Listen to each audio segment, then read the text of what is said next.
Hello everyone, welcome back to my channel Kusum abroad diaries. तो आज मैं आई हूँ ये वीडियो लेके जिसमें बताने वाली हूँ कि अगर आप कोई ऐसे हो जो चाहता है कि अपनी नर्सिंग करना, बीएससी नर्सिंग करना या एमएससी नर्सिंग करना ऑस्ट्रेलिया से, तो उसका क्या प्रोसेस है और आपको ऑस्ट्रेलिया इस वक्त में क्यों चूज़ करना चाहिए, ये सारी चीज़ें मैं बताऊँगी, ब्रेक डाउन करूँगी हर स्टेप को और बताऊँगी क्या रिक्वायरमेंट्स है। अगर आपको इस टॉपिक में इंटरेस्ट है तो please stay tune to my channel and share करो, सब्सक्राइब करो ज़्यादा से ज़्यादा। और अब स्टार्ट करते हैं पहला स्टेप। पहला स्टेप है, जैसे कि आप सबको पता है, अगर आप किसी भी ऐसे इंग्लिश स्पीकिंग लैंग्वेज मतलब इंग्लिश स्पीकिंग कंट्री में जा रहे हो तो आपका जो लैंग्वेज रिक्वायरमेंट है, जो पहला रिक्वायरमेंट है, सबसे पहला रिक्वायरमेंट होता है वो आइल्स होता है, राइट। ऑस्ट्रेलिया में आपको जाना इस वक्त ज़्यादा सही रहेगा बिकॉज ऑस्ट्रेलिया में अभी भी नर्सेज के लिए बहुत सारी जॉब्स हैं और रिक्रूटमेंट अभी हो रही है। तो अगर आप अपना अब बीएससी नर्सिंग करने के बाद भी आपके पास बहुत ज़्यादा चांसेस हैं कि आपके पास अपॉर्चुनिटीज़ रहेंगी और आपको यूनिवर्सिटी से प्लेसमेंट मिल सकती है। अगर यूनिवर्सिटी से प्लेसमेंट नहीं भी मिली तो आप खुद भी वहाँ पे रहते हुए जॉब ढूंढ सकते हो। तो ये ऑस्ट्रेलिया का भी फ़ायदा है। मैं कंपेयर कर रही हूँ उसको यूके से। यूके में अभी जॉब्स की बहुत शॉर्टेज है, जॉब्स नहीं है। तो इसलिए मैंने बोला कि अगर आप कोई ऐसे हो जो ऑस्ट्रेलिया में नर्सिंग करना चाहता है तो ये आपके लिए राइट वीडियो है। पहला स्टेप, जैसे मैंने बोला, आइल्स करना है आपको। आपका आइल्स का जो स्कोर है वो 7 ऑल ओवर चाहिए और with minimal of 7 in each band चाहिए। ये रिक्वायरमेंट है। कुछ ऐसी यूनिवर्सिटी ज़रूर हैं ऑस्ट्रेलिया में जो 6.5 एक्सेप्ट कर लेती हैं, पर ये डिपेंड करता है वो कौन सी यूनिवर्सिटी है। तो सबसे पहली चीज़ आप ये देखो कि आपको कौन सी यूनिवर्सिटी चाहिए, किस यूनिवर्सिटी में आपको जाना है, कौन सी यूनिवर्सिटी आपको सूट कर रही है और जो आपको अच्छी भी लग रही है उसको आप चूज़ कर लो पहले। तो सबसे पहला स्टेप ये है। सेकंड स्टेप मैंने बोला कि लैंग्वेज एग्जाम आइल्स अपना क्लियर कर लो। थर्ड स्टेप में ऑब्वियसली आपको अप्लाई करना होता है उस यूनिवर्सिटी में। ऑस्ट्रेलिया की यूनिवर्सिटी की एप्लीकेशन फ़ी होती है 5,000 Indian rupees, 5,000 Indian rupees to 10,000 Indian rupees. अगर आप इंडिया से जा रहे हो तो इतने पैसे आप मान के चलो एक यूनिवर्सिटी की एप्लीकेशन फ़ी है। मैं ये सजेस्ट करूँगी कि सिर्फ एक यूनिवर्सिटी में अप्लाई करके उसके भरोसे मत बैठना। आप देखना, कोशिश करना कि आप 2-3 यूनिवर्सिटीज़ में अप्लाई करो, ताकि अगर एक में नहीं हुआ तो दूसरे से थोड़ा कुछ पॉसिबिलिटी रहे कि हाँ सिलेक्शन वहाँ पे हो जाए, आपकी एप्लीकेशन वहाँ पे शॉर्टलिस्ट हो जाए। 5,000 से 10,000 का कॉस्ट रहता है एक यूनिवर्सिटी की एप्लीकेशन फ़ी का, जो आप अप्लाई करते हो बीएससी नर्सिंग प्रोग्राम के लिए या फिर एमएससी नर्सिंग प्रोग्राम के लिए। दोनों का, बीएससी नर्सिंग और एमएससी नर्सिंग, दोनों का जो प्रोसेस है वो सेम ही है, खाली एलिजिबिलिटी क्राइटेरिया डिफरेंट है।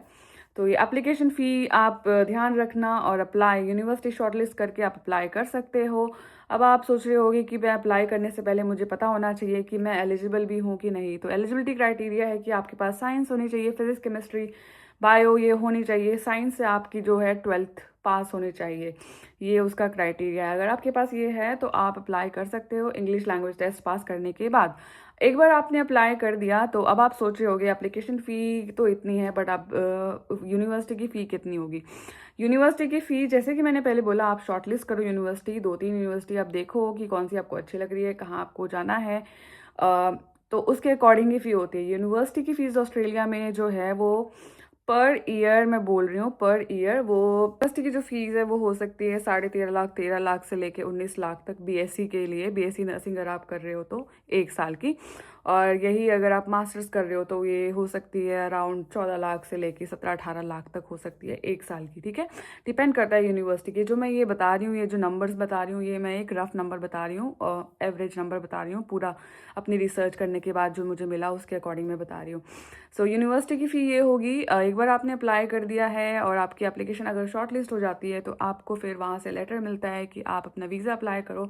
जो वीज़ा की फ़ीस है वो भी लगभग 40,000 तक की होती है, तो वो भी आपको अपने जेब से ही देना है। तो 40,000 इंडियन रुपीज़ में ये आपको आपकी वीज़ा एप्लीकेशन की फ़ी होगी। उसके बाद वीज़ा एप्लीकेशन फ़ी होने के बाद आपका मेडिकल और आपका बायोमेट्रिक्स ये सब कुछ होता है, तो उसमें भी लगभग मान के चलो आपके 20,000 आराम से लगेंगे, 15-20,000 उसमें भी लग जाएंगे, ठीक है। एक बार ये वीज़ा हो गया, मेडिकल हो गया, बायोमेट्रिक्स हो गया, ये सब कुछ होने के बाद फिर आपको वहाँ पे जाना है, आपका वीज़ा आ चुका है। उसके बाद फिर अगर आप ऑस्ट्रेलिया जाओगे तो उसके लिए आपको ट्रैवल टिकट चाहिए। ट्रैवल टिकट की का कॉस्ट भी आप डिपेंड करता है कि कौन से मंथ में जा रहे हो, कितना एडवांस में आपने बुकिंग की है।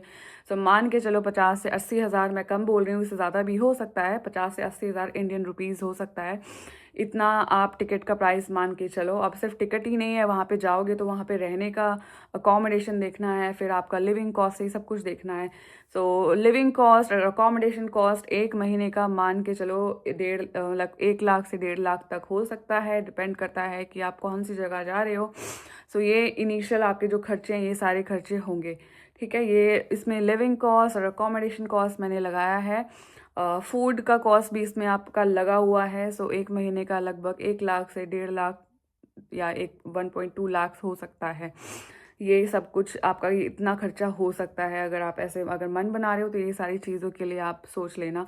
अगर ऑब्वियसली आपका बजट अच्छा है और आप अफोर्ड कर सकते हो तो ये बहुत ही अच्छी अपॉर्चुनिटी है कि आप ऑस्ट्रेलिया में जाके अपनी बीएससी नर्सिंग या एमएससी नर्सिंग करो और उसके बाद फिर वहीं पे जॉब ढूंढ के वहाँ पे जॉब करो। तो ये एक अच्छा और इजी रूट है आपके लिए, rather than doing BSc nursing India में बीएससी नर्सिंग करके और फिर वहाँ से फिर जाना। थोड़ा लंबा भी रूट हो जाता है, थोड़ा सस्ता ज़रूर है पर लंबा है। पर अगर आपके पास, आप अगर अफोर्ड कर सकते हो, आपके पास इतने पैसे हैं, तो आप ये वाला रूट ज़रूर चूज़ करो। अगर आप अफोर्ड कर सकते हो तो तभी आप ये रूट अफोर्ड कर सकते हो। ये रूट जो मैं बता रही हूँ ये सबके लिए नहीं है।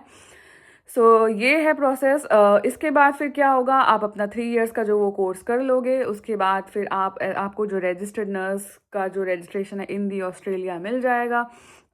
मास्टर्स की जो एलिजिबिलिटी क्राइटेरिया है वो मैंने शायद नहीं बताया। मास्टर्स अगर आप करना चाहते हो ऑस्ट्रेलिया में तो उसके लिए आपको चाहिए बीएससी नर्सिंग।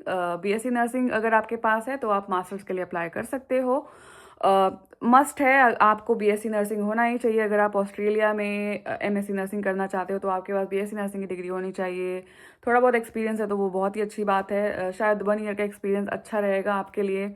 बहुत सारी यूनिवर्सिटी एक्सपीरियंस नहीं मांगती हैं, कुछ यूनिवर्सिटीज है जो एक्सपीरियंस मांगती हैं, बट मोस्टली वो बीएससी नर्सिंग ही मांगती है। तो ये आपका एमएससी नर्सिंग के लिए एक रूट हो जाएगा। फिर अगर आप एक बार भी ग्रेजुएट नर्स बन जाते हो और आपके पास ऑस्ट्रेलिया का जो रजिस्ट्रेशन मिल जाता है रजिस्टर्ड नर्स का, तो आप जॉब करना स्टार्ट कर सकते हो और आपकी सैलरी हो सकती है 35 लाख से लेके 55 लाख तक 1 साल की salary. As a fresh nurse आपको इतनी सैलरी मिल सकती है। जो 35 लाख से 55 लाख जो मैंने ये ब्रैकेट बोला है 1 साल का, वो जो ब्रैकेट है वो डिपेंड करता है कि आप ऑस्ट्रेलिया के कौन से पार्ट में जॉब कर रहे हो। कि ऑस्ट्रेलिया के डिफरेंट पार्ट्स हैं, डिफरेंट स्टेट्स हैं, तो उनके हर एक पर्टिकुलर पार्ट का जो सैलरी ब्रैकेट है थोड़ा सा ज़्यादा और थोड़ा सा किसी का कम है। तो इसलिए ये वाला जो ब्रैकेट मैंने दिया है, ये सैलरी आपको मिलेगी 35 लाख से लेके 55 लाख इंडियन रुपीज़ में आपको ये सैलरी मिल सकती है, ठीक है, in Australia. After you graduate and register yourself as a nurse and you are able to secure the job, then this is the amount of salary which you are going to get. So ये है process. और obviously अगर आप masters करते हो तो आप masters करने के बाद भी आपके पास अपॉर्चुनिटी हो जाती है वहाँ पे जॉब ढूंढने के लिए, और एक पॉजिटिव पॉइंट हो जाता है कि हाँ, आपको आपके जो डोर्स हैं वो ज़्यादा ओपन रहते हैं और आपके पास ज़्यादा अपॉर्चुनिटीज़ हो जाती हैं। सो ये वीडियो था गाइज। मुझे क्वेश्चन आ रहा था कि आप ऑस्ट्रेलिया में नर्सिंग कैसे करनी है, उसकी क्या रिक्वायरमेंट होती है, ये सब बताओ। तो ये उसका मैंने कोशिश की है कि बहुत ही ज़्यादा शॉर्ट करके बताने की। अगर किसी को कोई भी क्वेश्चन है और कुछ भी पूछना है तो प्लीज़ कमेंट करके पूछ लेना, मैं आंसर ज़रूर करूँगी। थोड़ा डिले हो सकता है पर मैं आंसर ज़रूर करूँगी। बाय फॉर नाउ, और मैं आपको मिलूंगी अपने नेक्स्ट ब्लॉग में। अगर आपको अच्छा लगा और हेल्पफुल लगा ये कॉन्टेंट तो प्लीज़ सब्सक्राइब ज़रूर करके जाना, शेयर करना, लाइक करना। बाय।